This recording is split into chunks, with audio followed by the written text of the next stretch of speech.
Welcome to Real Money Talks. Real strategies from the moneymakers and the world changers that you can use to make millions, keep those millions, multiply your wealth, and build your team.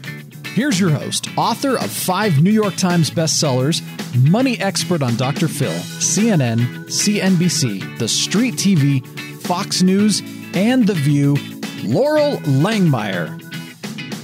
Hi, this is Loral, and welcome back to Loral's Real Money Talks, the podcast where we talk about getting rich, how to make money, how to keep it, how to invest it, how to use an integrated wealth team, and the strategies that most people do not know.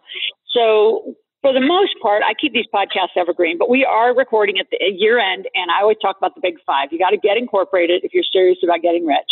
Companies make money, individuals get taxed.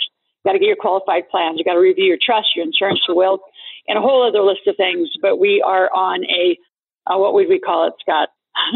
On a rampage, intense. So all of you say you want to get rich, and then you don't do anything that looks like it. So today I have Scott Arden with me. He's from Controllers Limited. Great company, great team, smart guy, does all my work in corporate compliance. And we're going to talk about this entity, no matter where you are in the world. Specifically, we're going to talk to the Americans, or those of you that want to have companies in America, and why it's so critical to have it in the tax year that you want to save. So, Scott, welcome to Loral's Real Money Talks. Thanks for having me. So, first of all, how did you get here? Your background isn't like you went to school and became a corporate specialist, right? This happens out on the street with smart entrepreneurs. So, how did you get here from that place? Well, how did I get here from that place? Well, I started my first company when I was 19, while I was actually going through college, and that's kind of where I really dug in to find out more about what I could deduct, how I could protect everything that I've built up to that point, and then moving forward, how to protect that as well as the wealth accumulated, if you will. So 22 years ago, started out in this industry, like I said, just truly trying to understand what I could or could not do. So I dove into the tax code, which is not what you would call the most fun reading, but it was fun to me because it was obviously knowledge, and in addition to that, knowing what I could do moving forward. So anyway, the controllers kind of came about. Like I said, I was with one of the largest asset protection firms for about 20 years. My business partner, Mike, was in the financial industry for about 20 years. And one of the biggest disconnects was, the tax side was not talking to the legal side. And so what we wanted to do was really bridge that gap and bring everything together so that there wasn't a delay. We're talking about year-end tax strategies. And so if you've got professionals that don't talk to each other on a consistent basis, trying to implement those tax strategies at the end of the year is, I guess you'd call it kind of fruitless. Well, and so a lot of people hear the entity. So I'll have you describe the typical ones that are used in the United States. But it's not just about the tax savings, which right now, those of you listening, in the United States through, corporate deductions, you can deduct up to, I think it's 81,000 pages of tax code. I mean, the code is enormous. 2018 had a lot of advanced changes. The rich are going to continue to get richer. The poor are going to get poorer. So it's not just about taxes. So let's start with the benefits of just being incorporated from a protection standpoint, a liability perspective, right? All the standpoints, and then let's describe them. Right. Okay. So yeah, definitely, when going into business is high risk. It always is. You're going to run into things like contract disputes, potential audits, having to go through arbitration, mediation, things of that nature. And so really the premise of corporations, or LLCs, which a lot of people think, LLC is the best thing since sliced bread, but due to some of the tax law changes, may not be the best entity for that individual at that point in time. Now, asset protection is really the biggest thing. A corporation is an artificial person created by law that has the ability to do anything you want it to do, but think and speak for itself. So what this corporation, or LLC, is put in place for is to separate out personal assets from business assets. The last thing you want, you be out there in the field, you're moving along, making money, and then all of a sudden there's a liability issue that arises. Well, the problem with that is if we're not incorporated or having an LLC, the personal assets are on the line. So, we can talk about accumulation of wealth and making money and things of that nature, but if we're not talking about protecting it, that's a huge factor, right? So there are different, the different types of entity structures. Like I said, LLC, which is kind of a hybrid between a corporation and a partnership. It has the ability to take on the method of taxation of a corporation, but offers that limited liability, just like a limited partnership used to for the limited partners. But like I said, what's the word I'm looking for? We'll just stick with hybrid. Then there's the corporation. So the corporation is a separate legal entity. It pays its own taxes. So it's its own individual taxpayer, whereas an S corporation and an LLC distribute the overall profit and loss. In an S corp, it's based upon percentage of ownership. And in an LLC, it's a little bit more flexible because you can distribute the profit based upon how the members want it to distribute, if that makes sense. Absolutely. So how does someone decide? I mean, this is the thing that probably drives me crazy is people will always, say, this is my situation, tell me what to do. And there's a whole list of questions that actually I know an assessment you go through to determine which is going to be the best vehicle for them. So what I don't want anyone to do is go to that $99 online get incorporated cheap way to do it, because you don't have the corporate help you need, the compliance help, the documentation help, and all of that. So that's just my forewarning to folks that are out there, to not take just a crumb they hear here and then go do something, because that can prove to be extremely costly if you screw it up and don't set it up right. So that's my little disclaimer to work with you, Scott, is people do that all the time. They do. And then the costly error that can cause people to have to fix it is sometimes worse than just start accurately. Now, Scott, why the year end? I mean, we're coming up on in our reporting on December 31st. If they don't do something this year, I always say, they're going to blow 2018 or whatever tax year they're in. So talk about it just from that tax perspective and why the timing is so critical to open these accounts. Yeah, definitely. Timing is critical. Here in the 11th hour, I'm not going to say 59th minute, I'll call it 29th minute. So the 11th hour, 29th minute, we want to make sure that we're getting the most bang for our buck in the way of the tax deductions.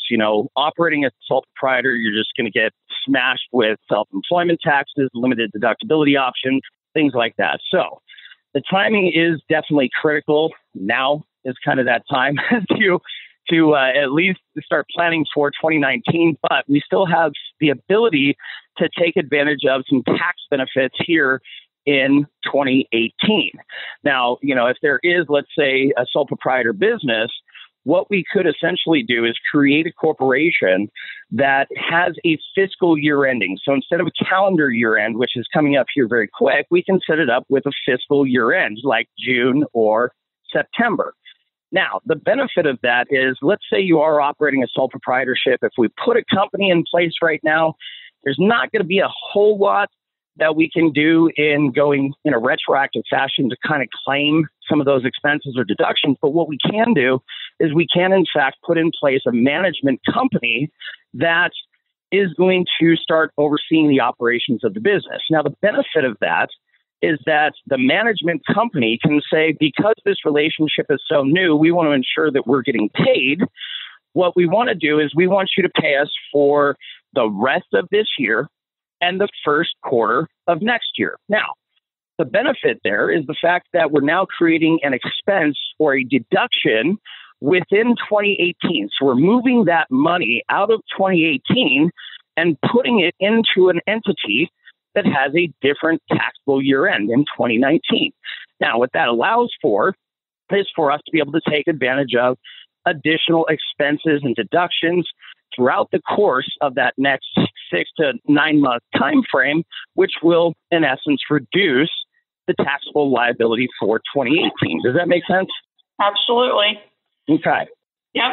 Are there some deductions that they can go, like, for example, their home office, computer equipment they might have bought, or a new phone, their vehicle? I mean, there are some deductions that they can retro back for the whole year. So talk about some that were obvious to us all the time that most people don't think, or worse, you have a really bad accountant and your accountant says you can't do stuff. Talk about the deductions they can do retro, and just overall, even more the benefit. I mean, I know just working with you guys and putting gas and oil for some clients inside their investment portfolio at 85% depreciation, even though it's like you said, the 11:59th hour of the year, they still can really, really benefit by doing it right now.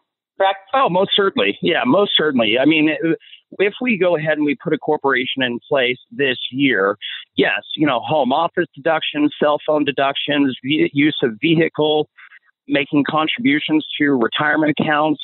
Yeah, being able to invest into oil and gas and be able to capture that depreciation to offset some of the profit that they may have made as a sole proprietor if they are a sole proprietor in 2018, most certainly. What are some of the other deductions that we can claim? So the retirement account, home office, vehicle, cell phone, computer expenses, any type of software subscriptions, putting that in place and either having the company reimburse or just simply taking it as a deduction. Like you said, there's about 81,000 pages of tax code, and based upon the 2017-2018 tax reform, they actually added about 531 new pages to that. So now we're talking 81,531 pages of tax code that outline all the different deductions that we can take. But I think really those are the biggest ones.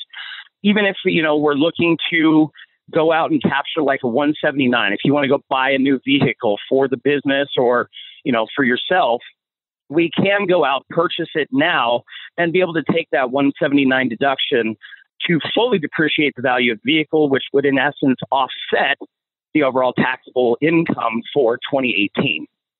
And let's talk about compliance, because I think that's where people step over. I mean, they're operating. Well, let's just use an example. So a lot of people are sole proprietors, and they'll say, what's the big deal? I've been writing off a Schedule C and doing all that. So first of all, I'll just kind of give that explanation, because I don't know how many clients you and I have both seen where they've been a sole proprietor for 20 years. So they finally meet us and understand the power of being incorporated and how much they've been missing in their entire strategy. And then they get incorporated. Well, according to the government, financial institute, Secretary of State, whoever, it looks like that 20-year-old company has just begun today, right? 2018. Correct. And they're like, no. So you lose so much financial ability to have two kinds of credit, corporate credit and personal credit. You lose so much. So talk about that piece of it. But not only that, once they start and open the company, whichever one you advise them to do, then what are some of the things they need to do to stay compliant and to really run it like a company? Well, I think the biggest things are accounting. One of the I talk to business owners who have been in business for 20 plus years, and I ask them about their accounting systems, and they tell me that they're still using Microsoft Money or Excel spreadsheets, things like that, which how can we really track where we're at and do any type of forecasting? So, having a proper accounting system in place like QuickBooks is essential. But next to that, a lot of people say that if we form an LLC or what have you, that you don't have to maintain minutes and resolutions. Well, that's absolutely incorrect. Like I said previously, a corporation and an LLC is an artificial person created by law. It has the ability to do anything you want it to do, but think and speak for itself.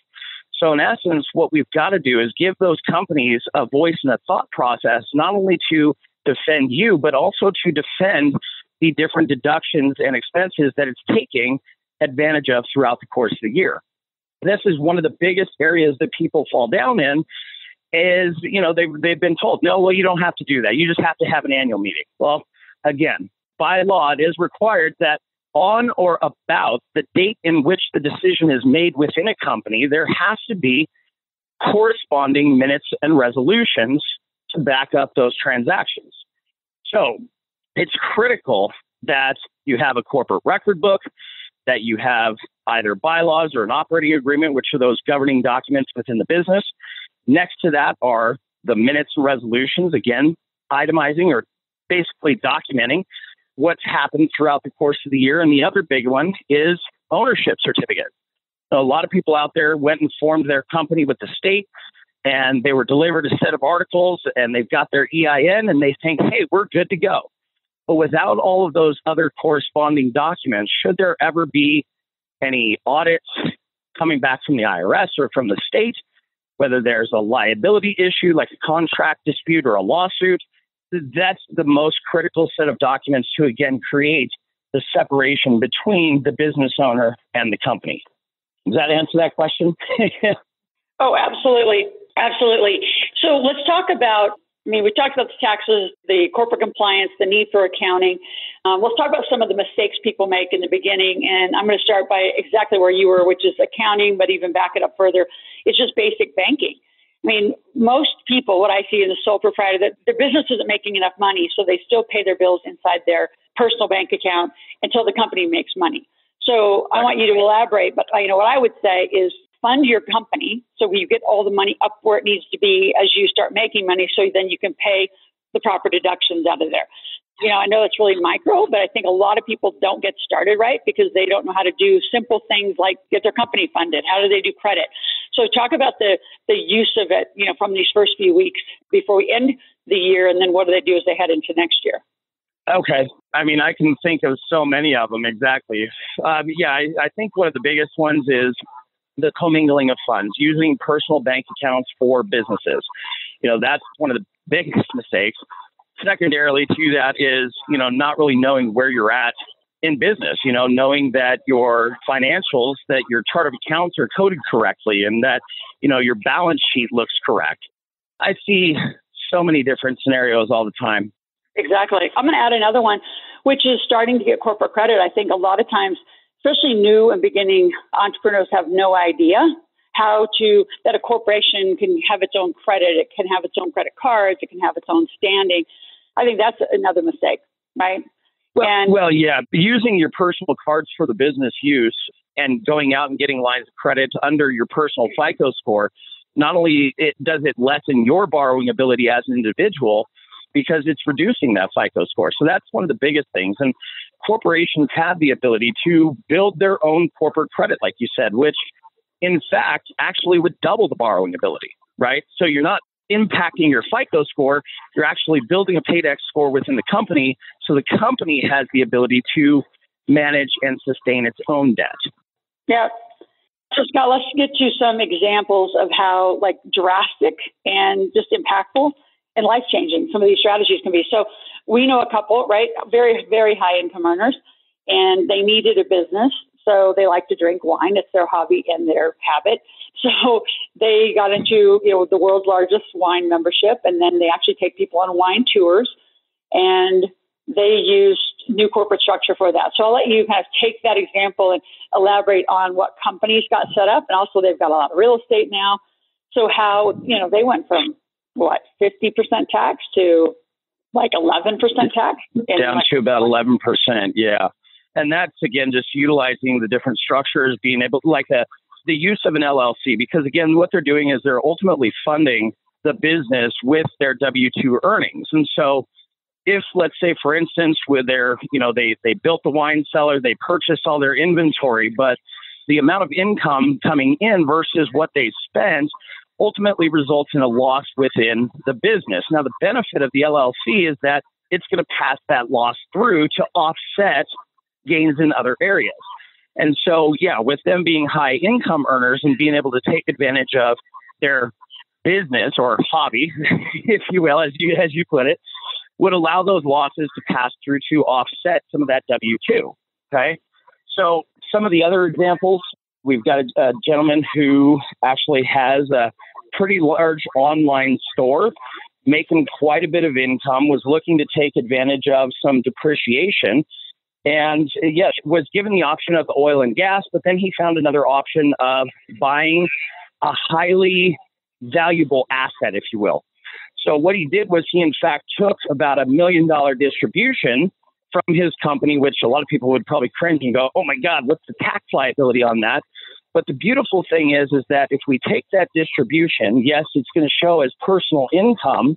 But if we invest it into an asset that's going to give you a very high depreciation, like $1 million. So if you put $1 million down on this asset, it's a dollar for dollar depreciation. Therefore, that $1 million depreciation wipes out the $1 million distribution, and there's zero tax. So now he's got an asset that's going to be making him money in the future, but he also gets to take that $1 million deduction within the business. Does that make sense? Absolutely. Part of the thing that drives me crazy is the amount of accountants that are uninformed or just very limited in their scope and ability to give great advice. Because most people are just, what I'd say, just barely getting people by. Most accountants do what they do best and what they've always done in the past, right? Most accountants are what you would call a creature of history. This is what we've done for the clients in the past. This is what I'm always going to continue doing. I always make a joke about CPA, and I love CPAs. Don't get me wrong. They're great, but there's two different types of CPAs. There's a certified public accountant, and then CPA can also stand for cut, paste, and attach, right?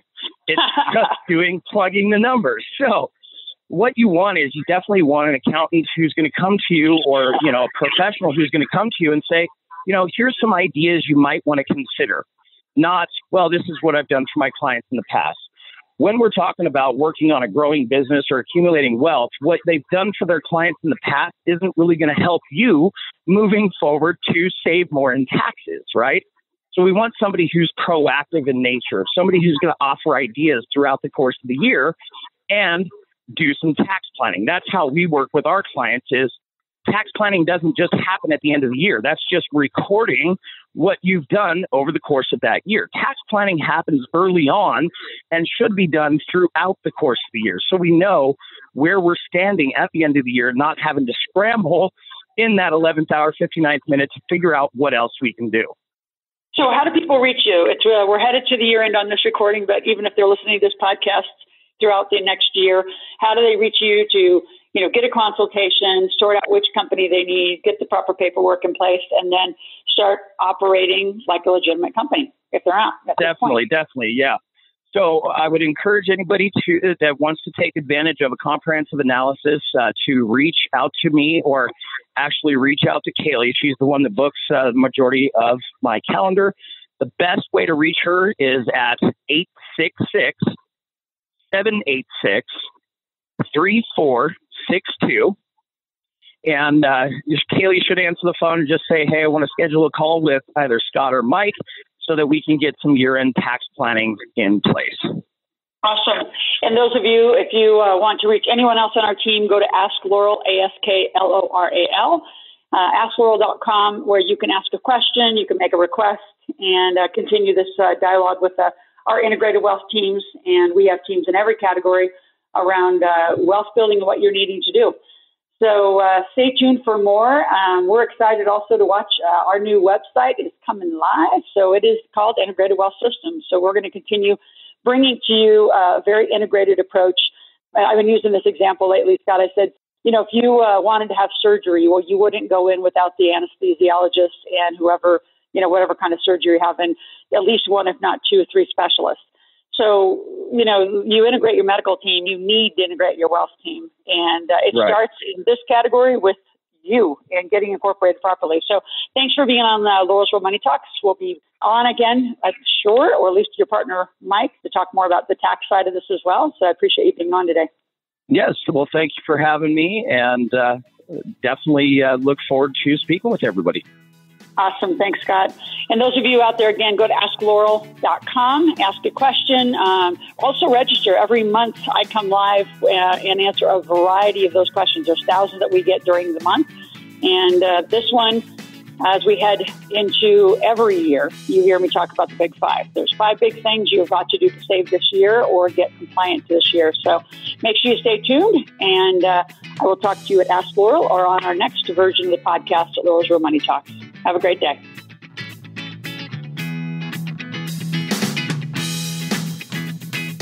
Thanks for listening to the Real Money Talks podcast. Your host has been Loral Langmeyer, author of 5 New York Times bestsellers, money expert on Dr. Phil, CNN, CNBC, The Street TV, Fox News, and The View. Want to learn more about off-Wall Street investing, tax strategies, and multi-million-dollar business strategies? Visit liveoutloud.com/podcast for past episodes, show notes, and resources. For some special wealth building gifts only for Loral's podcast listeners, visit liveoutloud.com/podcast gifts. Do you have a burning question for Loral? Visit askloral.com to submit your question, and it may just be covered on a podcast episode. So stay tuned and be sure to subscribe to get new episodes every week.